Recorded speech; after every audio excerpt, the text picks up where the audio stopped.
Before today's video, don't forget to subscribe so you don't miss out on the latest videos. If you want to see a case or topic covered by Paranormally Listed, then go to criminallylisted.com and fill out the questionnaire under the Suggest a Case tab. Number 3. The Yuma Territorial Prison. You may be familiar with the Yuma Territorial Prison if you saw the 1957 Western 310 to Yuma or the 2007 remake starring Russell Crowe and Christian Bale. The abandoned prison is incredibly haunted. It was named the runner-up in the 2020 Traveler's Choice Award list for Best Haunted Destination. USA Today readers voted it the best haunted destination in the United States. The prison, which overlooks the Colorado River, opened in 1876 in what's today Yuma, Arizona. The prison closed in 1909, 3 years before Arizona became a state. During its 33 years of operation, the prison housed 3,069 people, including 29 women. Their ages ranged from 14 to 88. Most people were incarcerated there because they were convicted of grand larceny, but it was also home to several murderers. Prisoners built the prison. In 1882, the prisoners added a watchtower at its center, which gave guards a better vantage point on all the inmates. In 1883, F.S. Ingalls and his wife, Medora Ingalls, became superintendents of the prison. They added a lot of improvements to the prison, like electricity. They accomplished this by constructing one of the first generators in the western United States. Medora also cared about the inmates' education, so she created a library in the prison. It was the first library in Yuma. The prison also housed Yuma's first hospital. Finally, it was the first place in Yuma that was air-conditioned. All these amenities led to the prison being nicknamed the Country Club of Yuma or the Country Club on the Colorado. But it was far from a relaxing country club. Notably, there was a room called the Dark Cell. It was a cell where inmates were placed when they weren't behaving. They were chained to ring bolts and denied basic items like clothing.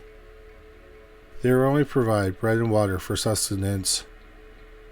Guards tortured the inmates by releasing scorpions into the cell.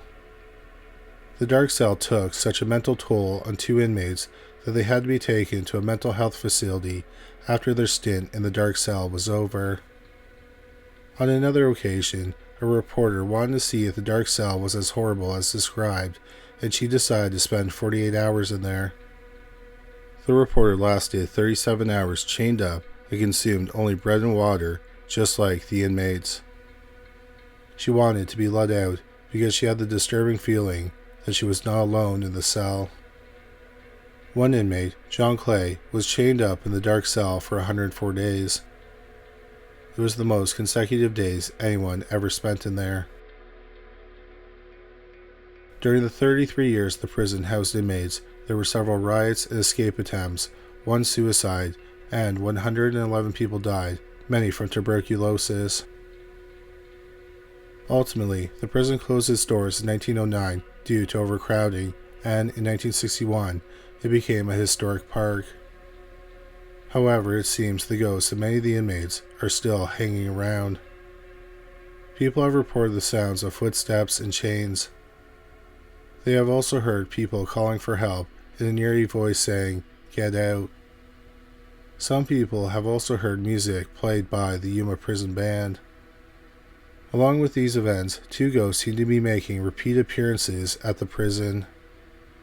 One is a nameless little girl in a red dress, and the other is John Ryan. Obviously, the little girl was not an inmate at the prison. People believe that she was a little girl who drowned in the nearby Colorado River. A historian named Marshall Trimble said that many families moved into the area near the prison around 1909 when the prison shut down. It's believed that the girl was a member of one of those families. The little girl's story is that her doll fell into the river. She tried to retrieve it, but she fell into the water and drowned. People report that her ghost pinches people, especially those wearing red, or if she doesn't like them. They say that her fingers are cold. Some people have reported seeing the ghost of her mother as well. She is seen around the Colorado River in search of her daughter.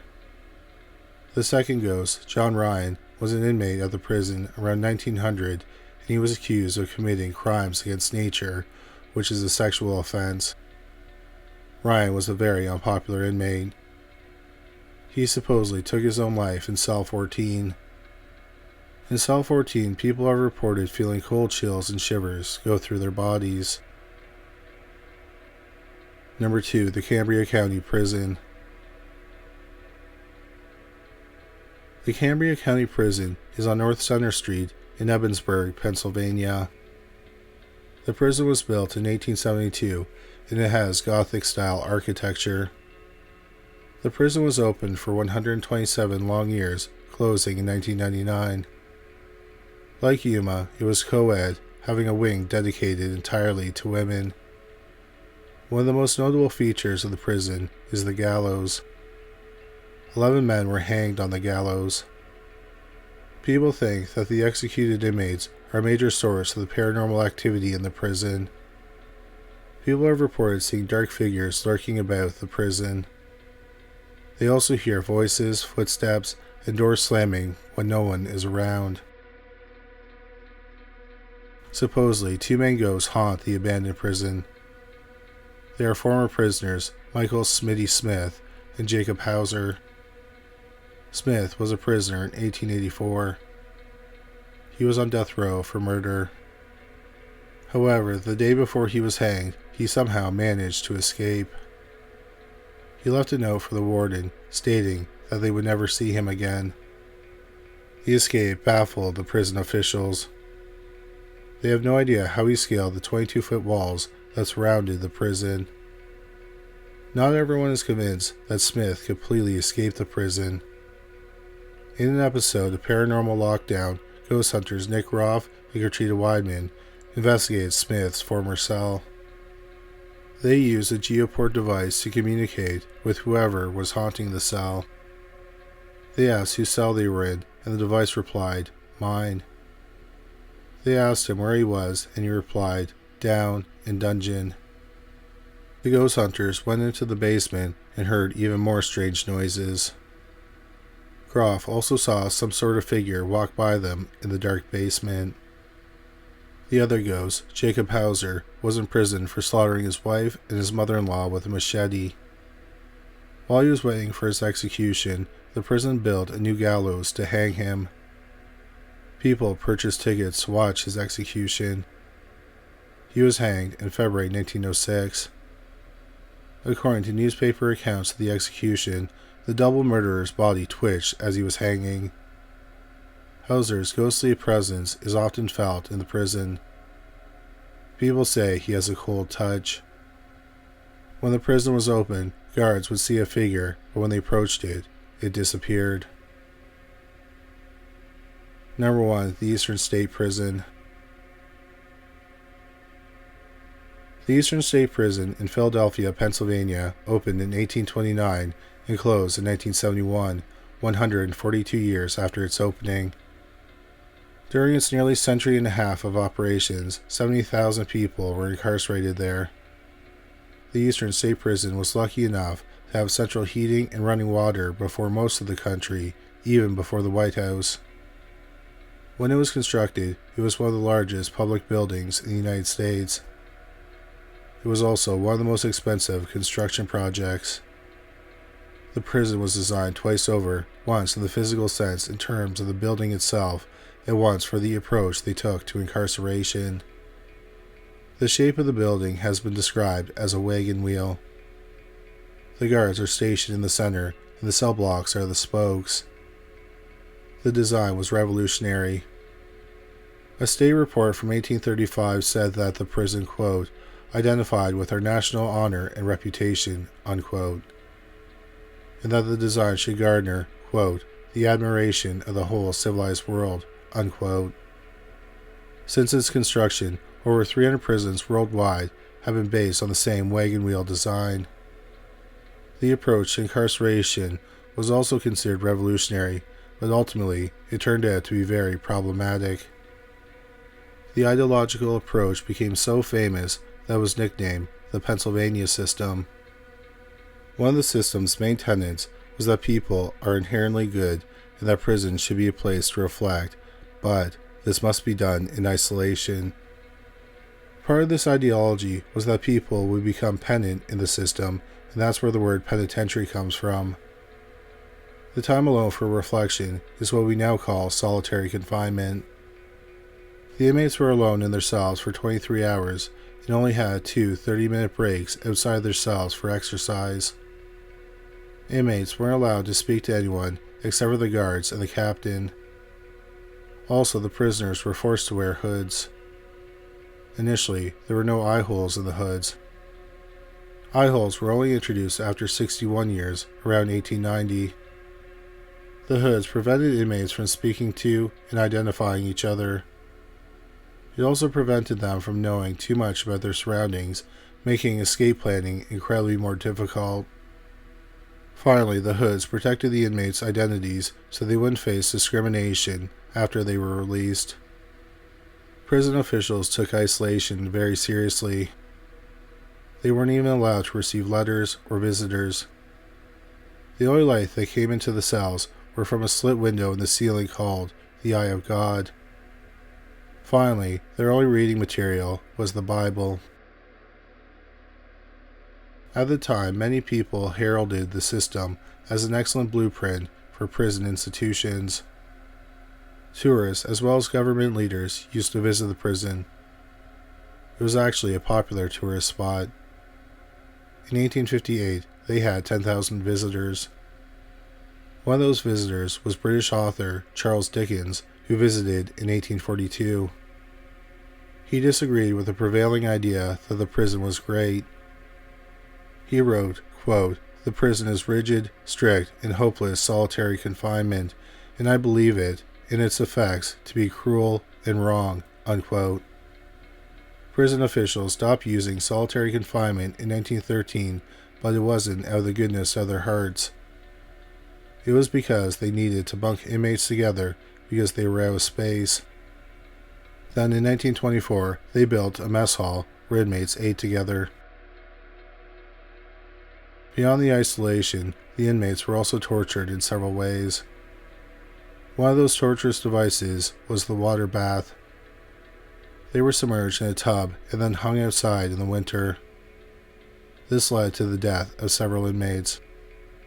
Another form of torture was called the mad chair.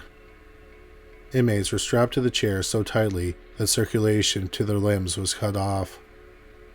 It was incredibly painful, and it led to limbs being amputated. There was also the iron gag. A 5-inch bar attached to a collar was put in their mouths over their tongues, and then their hands were cuffed behind their backs. Then the bar was chained to the cuffs. If they moved too much, the bar would dig in and tear their mouths. In 1833, one inmate, Matthias Macumsey, bled to death while wearing the iron gag. Another punishment was the hole, which was an underground cell. While this was similar to how they lived normally, in a cell by themselves with little light, the hole didn't have a toilet, and there wasn't much clean air or food. In 1929, notorious mobster Al Capone did an 8-month stint at the Eastern State Prison for carrying a concealed deadly weapon in a movie theater. Capone was not subjected to the same torturous conditions as the rest of the inmates. A reporter for the Philadelphia Public Ledger wrote that Capone had a radio, a beautiful rug, and an armchair in his cell. After the article was published on August 20th, 1929, the warden refuted the article's veracity, saying that Capone was not given special treatment. While incarcerated, Capone thought he was being haunted by a ghost named Jimmy. In the middle of the night, he would scream for Jimmy to leave him alone. Many people believe that this Jimmy was the ghost of Jimmy Clark, who was one of 7 men killed on Capone's orders in the St. Valentine's Day Massacre. Capone, one of the most feared gangsters of his time, was terrified of Jimmy's ghost. Capone wasn't the only person who felt the presence of haunted souls in the prison. In cell block 12, people have reported hearing voices and laughter. If you venture into cell block 6, you may see shadowy figures on the walls. In cell block 4, people have reported seeing ghostly faces. People have also said that it's felt like someone has grabbed them, but there's no one around. There have also been reports of bad energy coming from the cells. Another interesting encounter is that people have reported seeing a figure standing in the guard tower, but that place is nearly impossible to reach because the stairs were destroyed. There is also a ghost that many people have seen in the women's cell block area. She is referred to as the Soap Lady, and she is found in the last cell on the second floor, wearing white. It shouldn't come as a surprise that there are so many ghostly disturbances after all the terrible events that occurred in the prison.